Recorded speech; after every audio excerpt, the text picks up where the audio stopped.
Welcome to Canvas of the Heart, the Art Heals Arizona podcast, exploring how art transforms lives, where healing, creativity, and resilience come to life. Welcome back, everyone, to Canvas of the Heart. This is Matt, and I have a special guest today on today's podcast. We are joined by our executive project manager, Marisa, who's joining us here to talk about a really important project that has taken place over the series of many years that kind of speaks to the heart of what we do in working and caring for people who work here, who volunteer here, and ultimately who this mission is to serve. So, Marisa, welcome to the show. And Matt. Yeah, and I'd like for you to start by just telling the audience about you. About me, my name is Marisa Munoz. My pronouns are she, they. In the Art Heals Arizona world, I am the executive project manager and board liaison. A good chunk of that work involves project managing our diversity, equity, and inclusion initiatives. I've been on staff here for 7 years now, and that is wild, all primarily in the executive support role. And outside of that, I'm an artist myself. I was born and raised here in Phoenix, Arizona. I'm glad to be back here and part of the community. The way that I got involved with this organization myself was as a program participant many years ago, and it's been a really wonderful full circle experience. I'm happy to talk about this story with you today. Yeah, so thank you for being here and for talking about this. This is a thing that happens behind the scenes in many conversations and many structural decisions and areas of emphasis that we have, but it is also something that bears itself out into the work that we do and the approaches that we take. So even though it is not always visible, it's always present. And so it's really awesome to be able to set time on the podcast. This has been a goal of ours for a while to make this happen. So today is the day, and I'm excited. So on that note, why are we even here telling this story, this journey about equity, about what we call fostering belonging? Why are we here? Why are we here? This has been a long time coming, like you said. I think from the very beginning of my experience of having these conversations here, we've tried to make it so that like inclusion and community are our central values in the entire process. We've tried really hard to be expansive in our thinking of who should be in the room when we're figuring out guiding this work. But we also, I think for a while, especially a few years ago, back in around 2020, when we first started having these conversations, there was a lot of like back and forth about, do we post on social media, hey, we're trying these things, we're figuring out what this value for us looks like, or do we not do that quite yet, because there's a lot of conversation about being performative and posting things for the sake of looking like you're doing something versus doing the work and then sharing about it later.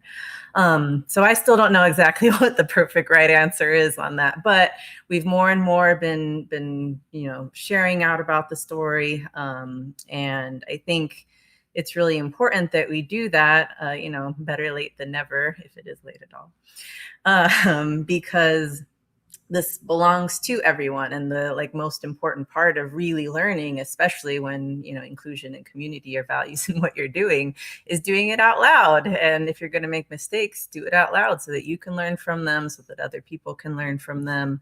At the end, this doesn't just belong to the board and staff that hear about it on a regular basis in meetings. It is very much for everyone. It has been grown into a learning opportunity for our volunteers, learning new ways to learn from and with the participants that we serve. Overall, we want to be an organization that continues to find ways to grow and learn. And that means talking about it. Yep. Yeah. Important conversations like this one. Yeah. So thanks for setting the tone here, and helping us understand why this is important to us. But the way this is going to work is we work on this all the time. So we talk about this. If it's not weekly, it's several times a month. So we're going to ask each other questions. So this isn't a pure interviewer and interviewee. We're going to float back and forth because there are a lot of people involved here. Two of them are in front of you right now. So I think you have the next one. What would you like to know about?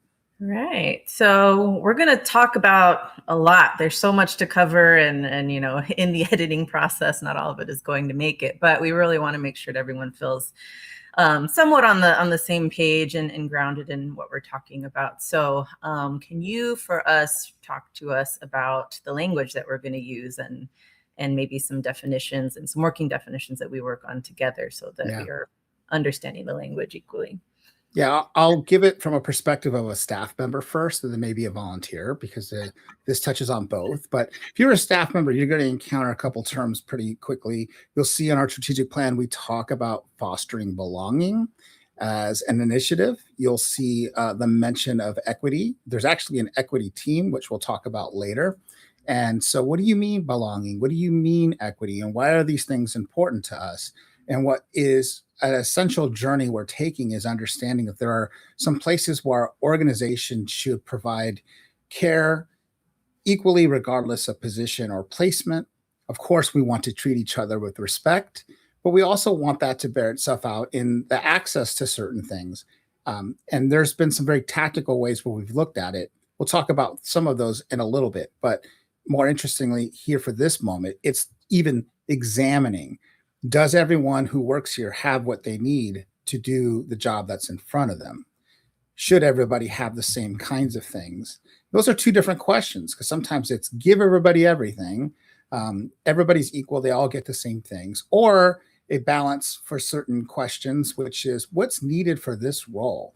And so that impacts things like compensation, benefits, the way we use time, the way we approach our dialogue with each other, the way we structure, whether we are in person, remote, teleworking, all of these kinds of things are areas in which a lens of what is needed versus what is available for all to be as successful as possible. And so that's how we balance out things related to equity and equality. We talk about inclusion here because what we want to do is really embody the commitments that we have to prevent discrimination based on someone's traits, their experiences, something about them that is basically unrelated to their work.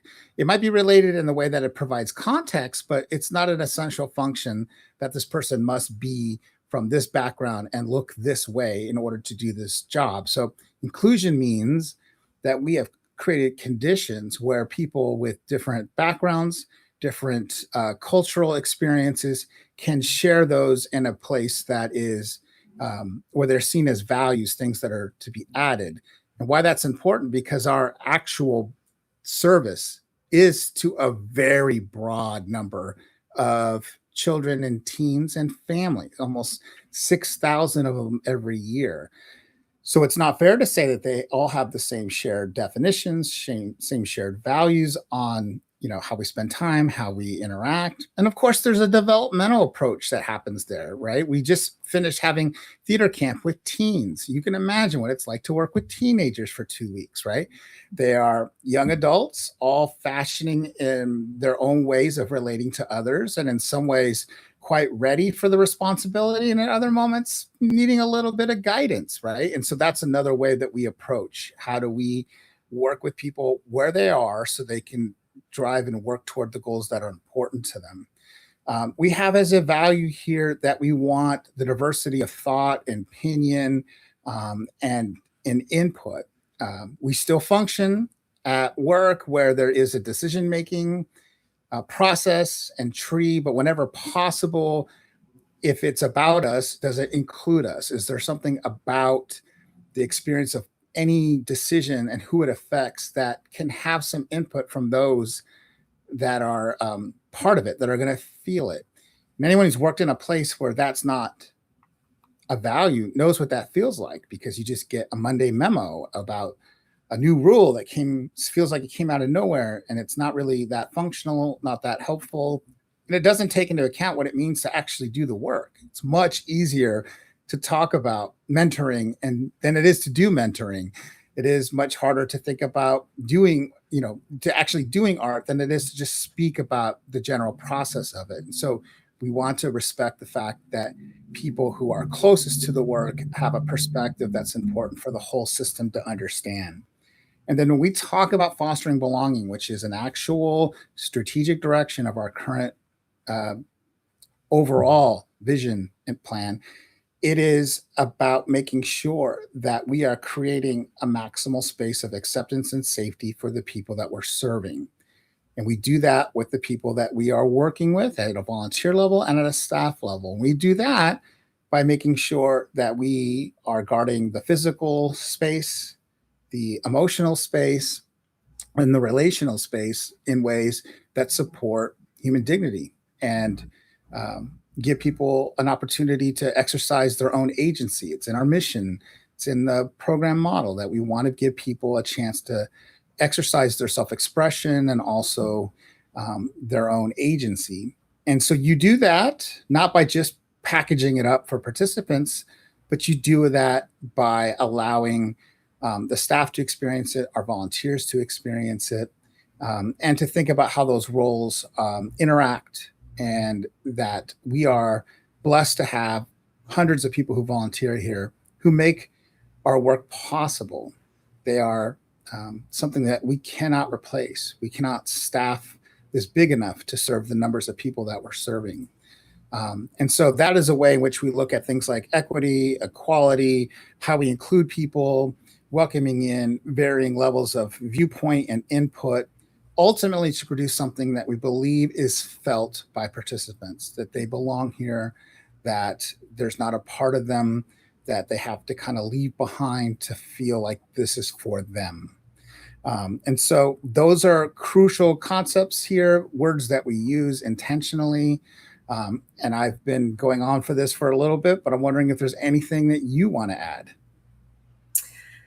Yeah, really quickly, I guess one of the ways that clicks for me when thinking about all of this on kind of a both simple and complex way is, I read this somewhere and I can't remember exactly, but something along the lines of, when we're doing this work, we're thinking more and more and growing towards an understanding and a respect of all of the ways that we are different as human beings. Like, we're part of the natural world, and so diversity is a natural part of that, right? And in so many ways we're all also so similar, but when we get stuck in thinking that things have to be a certain way, when that doesn't feel good and natural for so many, that causes harm. And so opening things up to an understanding and even a space of learning and understanding those differences, it has felt really important for me in kind of moving through all of this. Yeah, and I think there's one that comes to mind here real quick is, how we think about art and how we use art and display art and when we display art, and the balance between, sometimes people walk in and ask us, can they buy art pieces made by children? And we don't do that. We don't typically sell them. And if we do display them, it's for a period of time and it's done intentionally.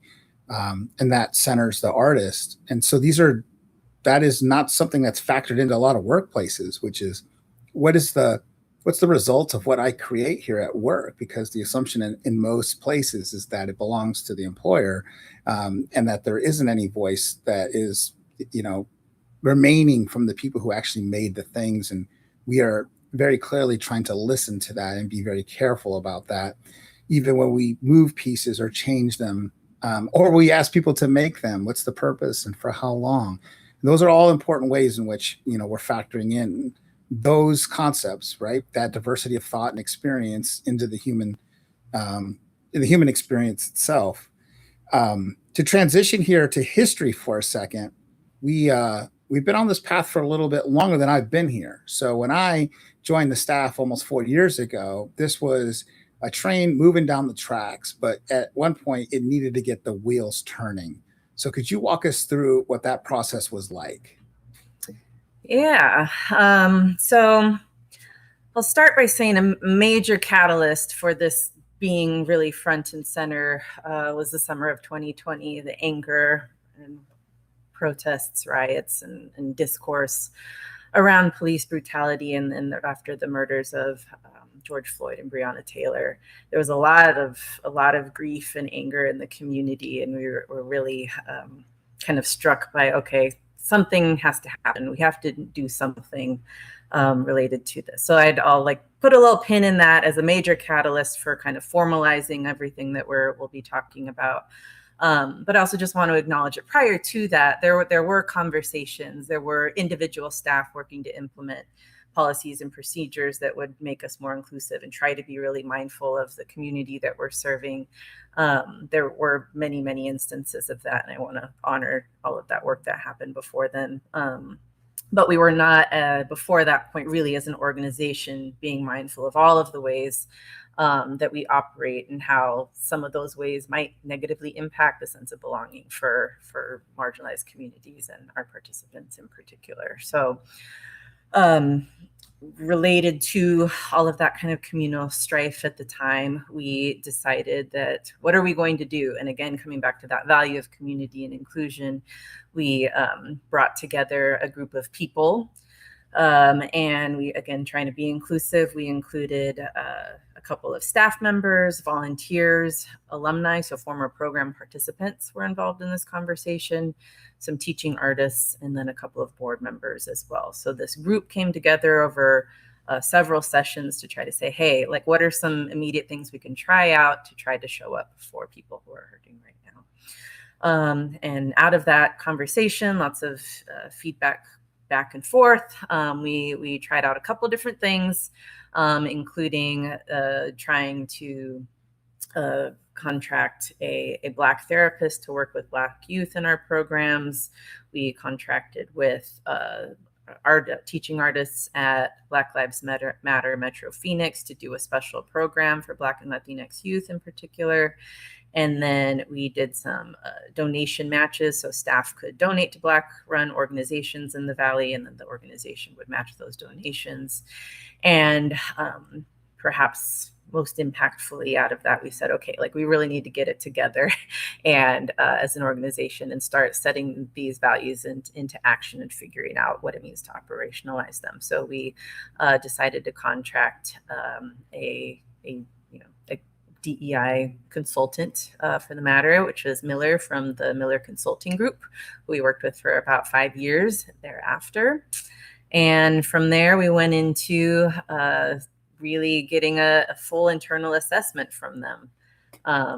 And that was a long process. Everyone on staff, volunteers, youth were interviewed to try to inform what those next steps might be for us as an organization.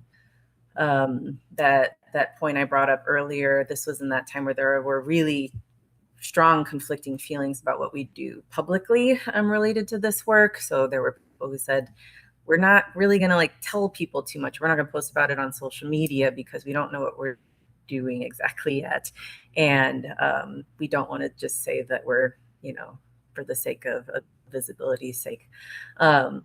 And then there were other people who were angry with us for not saying something more, for not engaged. Certain people felt really engaged and certain people felt left out. And those are some real stumbling blocks. A couple of the things I mentioned that came out of that group, like the contracting of the therapist and things like that, just ended up not really being what was needed by the people that we were serving. And so those ended. But we tried things, and I feel really proud of that. And out of that came some big lessons.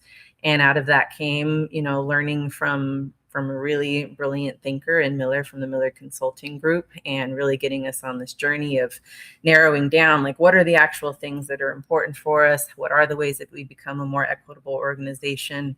We'll talk about this more, but the equity integration team was a major part of what came out of that to kind of keep us moving forward, to keep trying things and learning things in a group, and keep continuing to consider, like, who is at the table, who needs to be at the table, who's being left out. So we'll talk more about that later, but that's where we started. Yep. Yeah, and I think what's popping out just as a anecdote to what you're sharing is how important the process has been to have right intention and realize there's partially a miss here.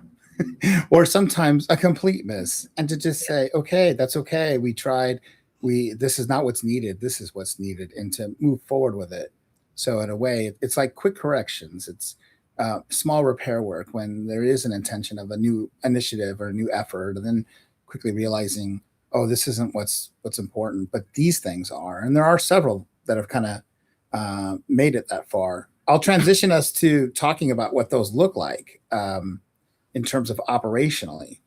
And these are things that I experienced in coming in.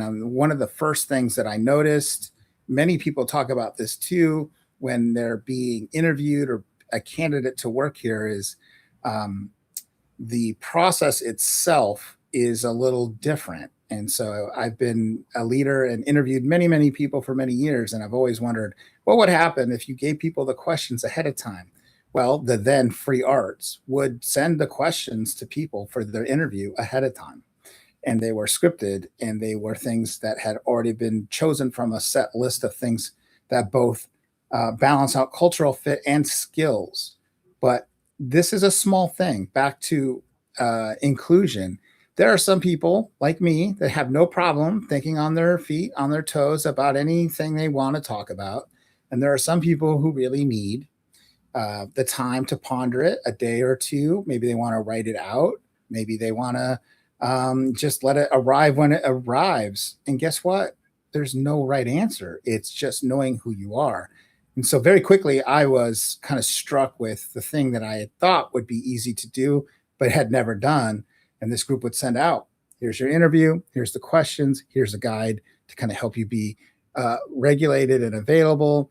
And everybody is nervous on an interview. And the funny part is sometimes even the interviewers are nervous too. So we're all in it together. And that was kind of like one of the first brushes with they'd taken a look at how we do hiring and how we allow some staff to have input. And so there's a panel portion for all roles that people get to pick, and it drives part of the decision making. There was a look at our facility as it was coming online and the way we structured public and open spaces, and in particular the restroom facilities. They are single stall. Any new school that knows like how to have a single stall with its own ability to lock for privacy purposes knows there's a value to having that available for people for their needs. We looked at benefits in certain areas. We do what we can within our nonprofit budget to provide the maximal amount of health coverage that we can to the employee. What we're still working out as a process is how we think about pay and pay bands, and where the positions are, such that it is posted, it is known what levels are compensated. There are not mystery salaries here. It is have a title that's part of a group, and that group has a range, and that range has been predetermined.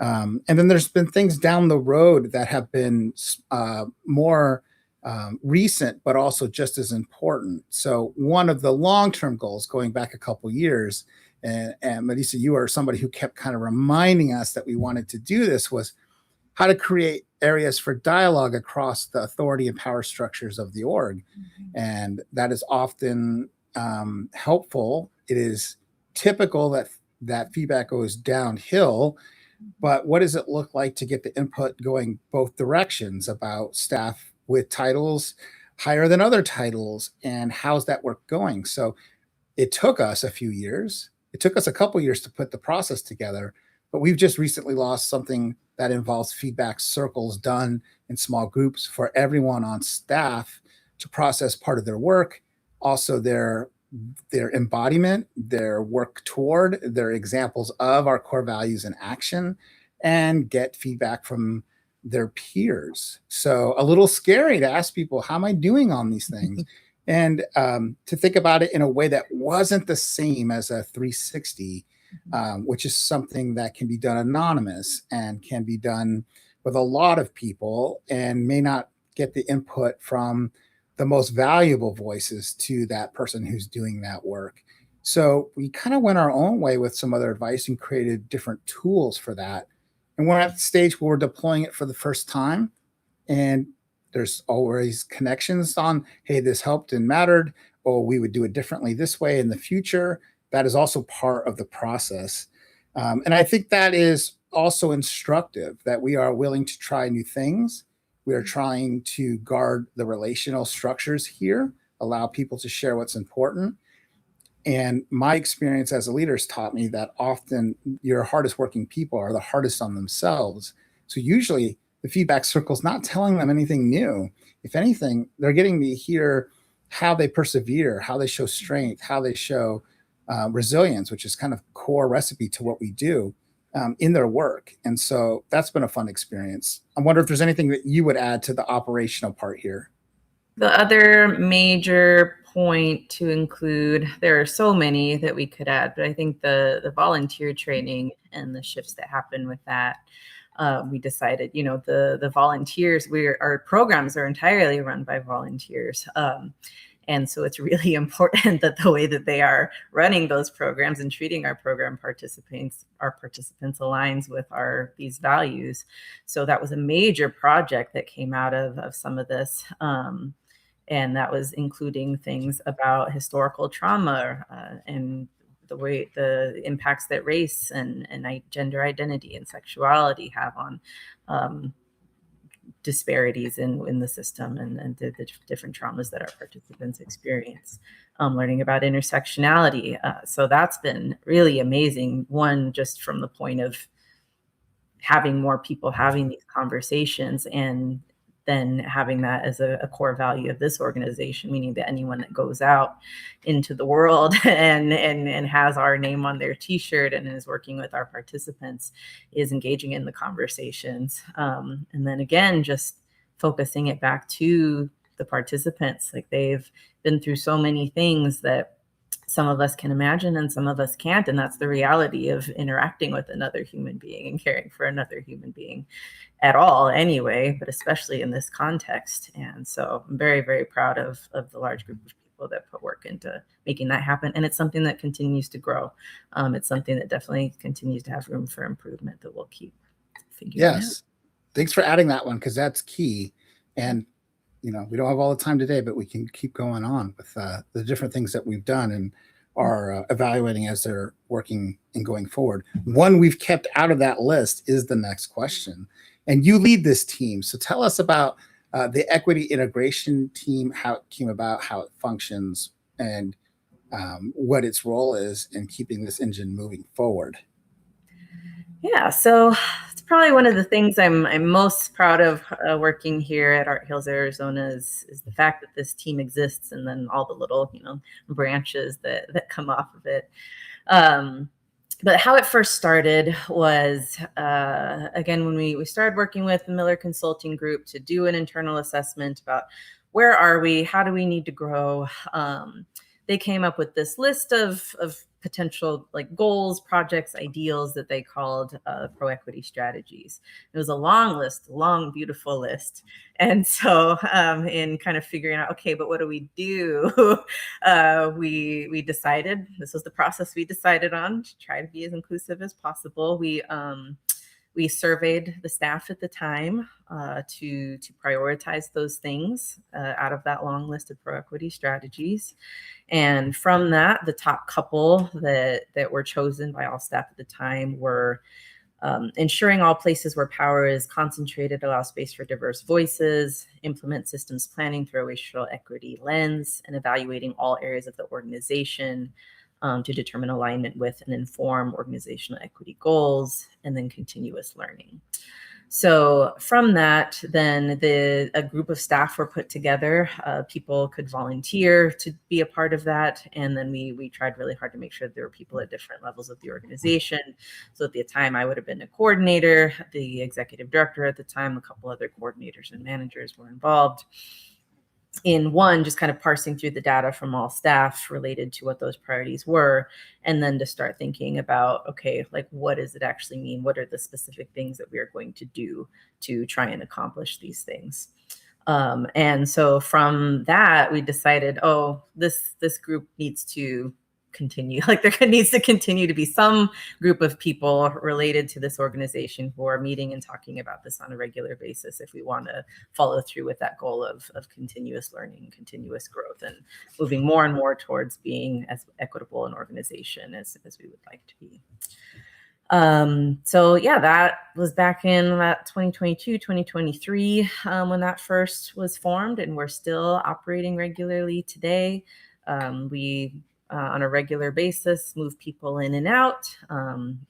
And some of the projects we have worked on in the past have been one that, as you just mentioned, that development of figuring out what does it mean to like kind of formalize feedback happening on a regular basis between the levels, not just from the top down. So now we have the feedback circles being implemented for the first time.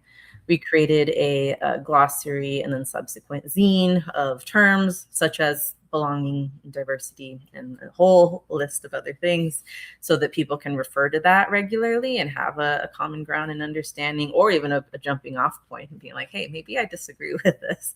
So those things are written down for posterity's sake and for conversation's sake.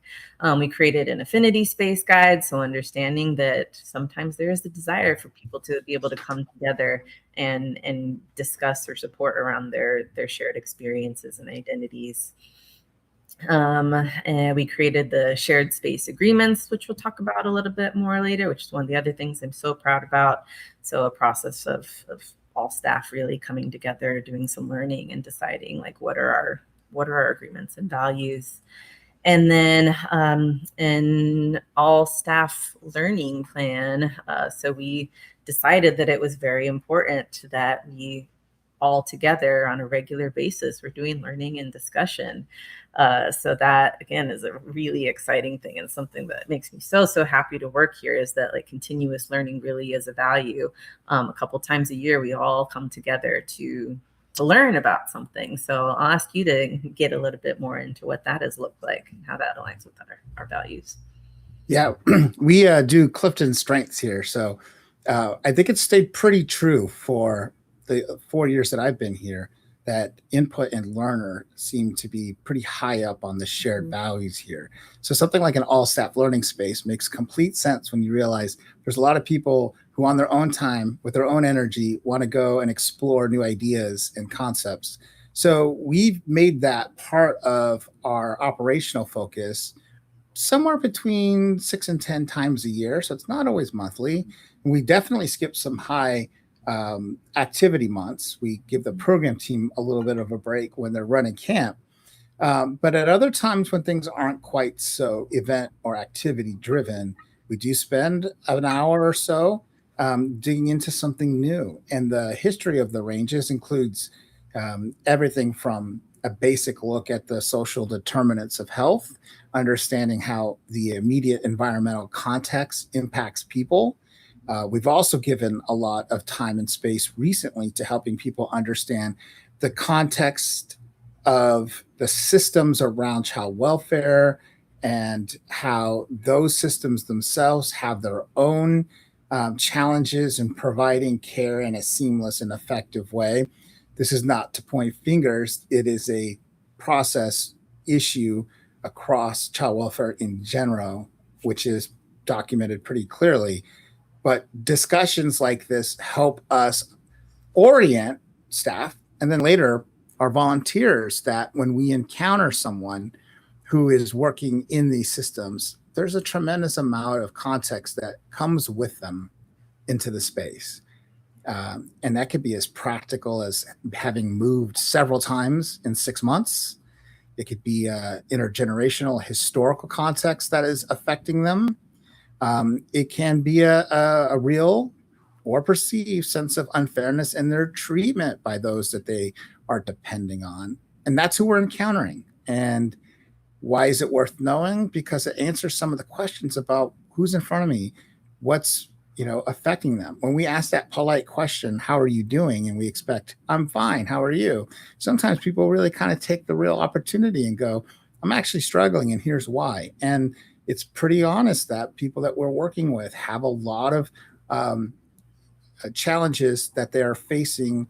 And in a way, they're the only one that is facing them consistently. They might have a provider for this or a supporter for this, kind of in slices of their lives. And we want to help people be oriented to seeing the whole person. So the context of systems, the environment itself, and then one that we've been chewing on here because it's very abstract, but it is useful. And we've done a few passes with it with the staff, is how ideas produce arrangements socially, and those have effects. And so if you want to look at how that, if you look at the effects and see, gee, that shouldn't be that way in my school or in my neighborhood or in my world, go up a level to what was actually arranged and what ideas themselves arrange them and shift those. Because often what we do is just blame people. So that's the big Cliff Note version of what that's about. Very easy for us to talk about, harder to do. But we've had a recent one. We have a whole episode on our name change. And our name change back in February is a pure example of realizing that there are elements of our identity as an institution that produce effects that we're not that happy about. And can we rearrange that? Can we take the ideas that we have about who we are and what we're about and make a new arrangement? We also know with humility that will also have its own effects. And we want to be mindful of what those would look like. And so this is the space where we kind of bring those ideas and wrestle with them. And by wrestle with them, it's not like a argumentative space, but there is a lot of pondering because it's new for a lot of people. And this might be something that is the domain of public health. Social work definitely talks about systems level thinking. Business world thinks about systems level thinking. And we're doing this with the goal of understanding the person in front of us, that we're in a way that honors their actual individual story, but then sees it within the context of the things that they have to contend with. And that's an important feature of what we're doing here. So that's learning. I want to transition here to the thing you were just mentioning that we're both very proud of.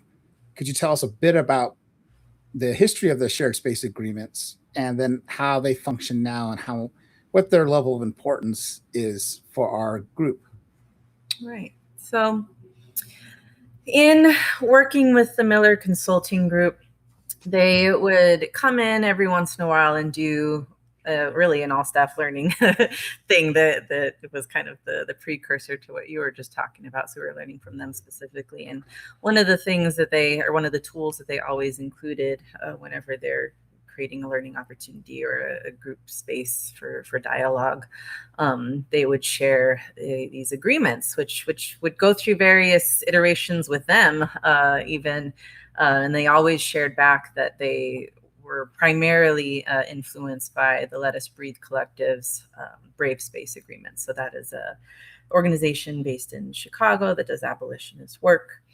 And so the Let Us Breathe Collective was informing Miller's work, was then informing our work. And so as we started to meet as an equity integration team, that was the first place where we were starting to put some agreements together, kind of related to those. So at first it was really haphazard. We were like, well, let's kind of copy and paste what they gave us while, giving credit and also add on a couple things that we think are important. So that kind of existed in that way for a while.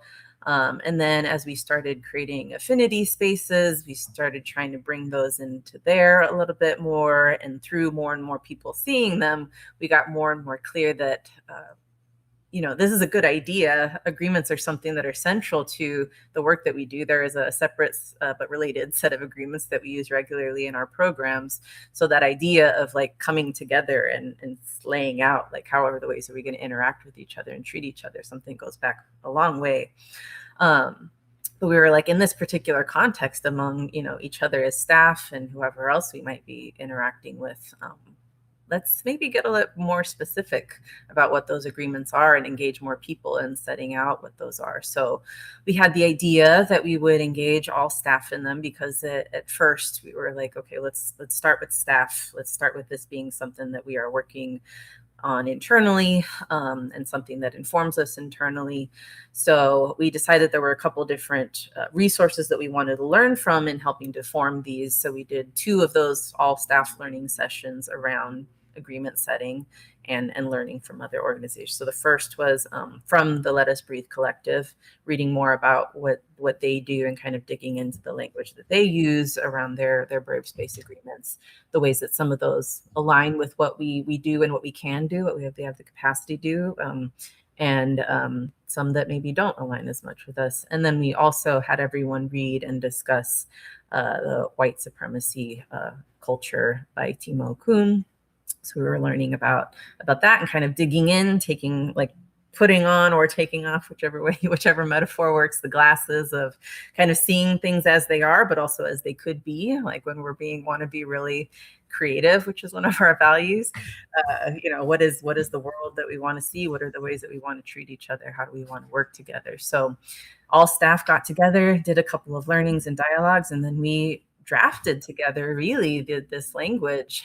So that's one of the coolest things is like there's this document that exists now that's really beautiful and really intentionally put together that everyone on staff at one point had a hand in putting together and even digging into, there was dialogue around like, when we say accountability, what do we mean? Oh, we're not totally clear about that altogether yet. Let's learn more and figure that out. When we say love, what do we mean? Oh, we need to talk more about some of these things. So I'm really excited for more of that to happen. And now they're being implemented more broadly. We're sharing them with volunteers. We're sharing them with our board. At every one of our staff meetings, we engage with them in one way or another as a reminder. We use them as ways to check in with each other. So I'd love to hear from you if you could call out maybe some of your favorites of the 11 agreements we have now. Yeah, we won't read all of them. There's 11. And that was kind of the formulation, I think, from an original 4 to 6 that were the summary of those two other sets from other groups that held them with intention, but also helping our audience go, what do we need here? And I think what's important, to go back to some of the things that you read that prepared us, was even thinking about the pressures we have at work. And one of our values here is to strive for progress over perfection, as perfection is not the goal. And we're in the space here where our work is important. We take it seriously, but we are not designing medical instruments used in surgery. Like, there's a space for that work to be precise because safety is at stake. But our work here can be more generous in that we are allowing progress to be a little bit over this idea of having done it well or perfectly the first and only time. And so we're not saying that's never a valuable thing, because anybody who's ever wanted to fly from Phoenix to LA wants to land in LA. So you want that to be perfect. You don't want that to not be perfect. But in spaces, for most of our work, the first draft of this, is it perfect? Is this one perfect? The answer is no. We make progress both on what's important to us and how we articulate that. So I like that one. I've also liked really watching people react to the one that actually asks us to provide space for vulnerability, because that's important. It's a sensitive part of our work, which is our population itself is been in a vulnerable state of needing to have their safety take a system to intervene with and come into their lives in what would otherwise be an intrusive way, because there are no other options, right, to keep them healthy and safe. And so that's a vulnerability that they carry with them. And for vulnerability, that can be a tricky word for some people, because it almost equals weakness and kind of our mindset. And we don't mean that. We mean that we want people to be authentic, and that some of our work is heavy. And, as much as we are proud of some of our activities and our exhibitions, the behind the scenes, the work with the people who are going through difficult things has its own authentic, real, human, emotional element, and it's part of our work. We create space both for it to happen and the space for people to recover from it. And so I think that's another important one. And then I think that it's really interesting to watch people react to them. They're not prescriptive in that we are walking around giving each other red cards and yellow cards. The World Cup's going on while we're recording this, so that's why that reference is there. And we're not doing that. These are aspirational. We are we have big ideas and intentions, but we are human beings too. So part of our goal is to make quick repair when things get off the track, when something doesn't have the relational care built into it that it ought to. And that's why we start off with number one. We agree to handle conflict with love and respect. And that's a hard thing to do. And so, conflict, though, that's a kind of charged word, but think about all the work that you do and how there needs to be a little bit of friction. And the friction being, hey, but did you think about this? Or maybe if we move this around. And anybody who's written a first draft or done a first thing and wants some eyes on it from somebody they trust, they're asking for that friction. They want to know, like, how does this actually landing so that we can either own that or adjust it. And so, what I think will happen from here is that this will be shared, it'll be interacted with. If you are in our space, there will be small examples of these on the walls for many of our meetings, including our board meetings. We've been just reading them and pondering them in some other staff spaces where this is more understood. We let people provide a short interactive activity. So we've written poems on some of these individually, but we are just keeping them to the forefront because in the end, what we do is what we believe. What you say can be the truth or not, but how we actually act, it does tell us what's important. And so we're at least painting what that target looks like with our full humility of trying to get there. So that's what I love about these. Thanks for letting me chime in on that part. Yeah, thank you. Okay, so that's bringing us to the end here. So you've got a shot here to tell us of all the things you've been involved in, and you've been part of this since the beginning. What are you most proud of? Well, start from the very beginning. When I first started having when I first was involved in these conversations, I was the executive assistant, like bringing up ideas to the executive director. And we were having those conversations in that particular context. And so I feel really grateful that the tone was set for that kind of interaction to happen between people in those particular positions. I think that really speaks volumes for who we have been and who we've wanted to be. And then of course learning from there, it can't just be these two people talking about what's guiding the organization. So growing more and more into being really intentional and inclusive in those conversations. And then, like I've mentioned, the equity integration team and the all staff learning, I'm really proud of. I feel when I think about those specifically, it's almost like an out of body experience. Like, do I really get to work at a place where we sit down and talk and I get to say, oh, let's like learn just a little bit about the term, the personal is political, and bring up Carol Hanich and like think about like what we're, the second wave feminists doing that was cool and maybe also not so cool. The ideas, arrangements, effects framework that you mentioned, that getting to be together through the weirdness of what if we could operate in different ways? What if the world could look a little bit differently? What if our relationships could be something that we create and not a framework that was handed down to us? I feel very, very grateful to work for a place where those conversations happen on a regular basis. And that all, of course, reminds me of there's still so many ways that we can grow. It's hard work. Mm-hmm. The being together thing, it's beautiful and also complicated. But relationships are so worth it, and I love getting to learn that with everyone here. Yeah, I think what you're sharing there is really important.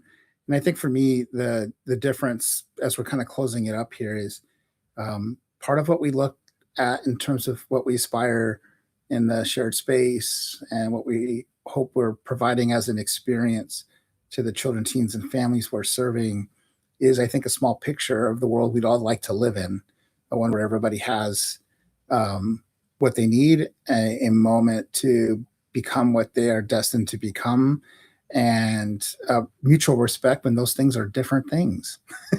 And that's okay. And that is still a fictional place, unfortunately. But we also live and know that perhaps it is its own form of art, that to build a structure, a workplace, a nonprofit, a mission-oriented org is its own kind of social sculpture, and that we're shaping it. It's not finished, and it is being worked on. And occasionally there's a chunk that falls off and we have to put it back on, or we go a new direction with it. And it's a process, and it is, I think, also in the end, it's attracting people who want to work here, like it or not. We have some staff on board that have applied a couple times and then got hired. So it's a place people really want to work at. And that's an awesome thing to know, that word gets out, that what we share and care about here in our method of being is attractive to people that really care about other humans. And this is just the day-to-day work of making sure that happens. So, all right. Well, Marisa, you did great. This was awesome to have you here. Thank you so much, Matt. Yeah. Any final thoughts for our listeners? I'll just say that, yeah, we're in this place of momentum and movement, and there's been a lot of lessons, and there will continue to be them. Yeah. And yeah. I'm looking forward to continuing to learn together. Yeah. So you can find more about what we do here and updates like that on arthealsaz.org. Thanks again. I'm Matt. This is Canvas of the Heart. Thanks for listening, and we'll talk to you soon. Thank you for spending time with us on Canvas of the Heart, the podcast of Art Heals Arizona. Every story shared here is proof that creativity heals, and that every child deserves the space to tell their story. To learn more, support our work, or get involved, visit us at arthealsaz.org. Until next time, keep creating, keep showing up, and remember, art heals.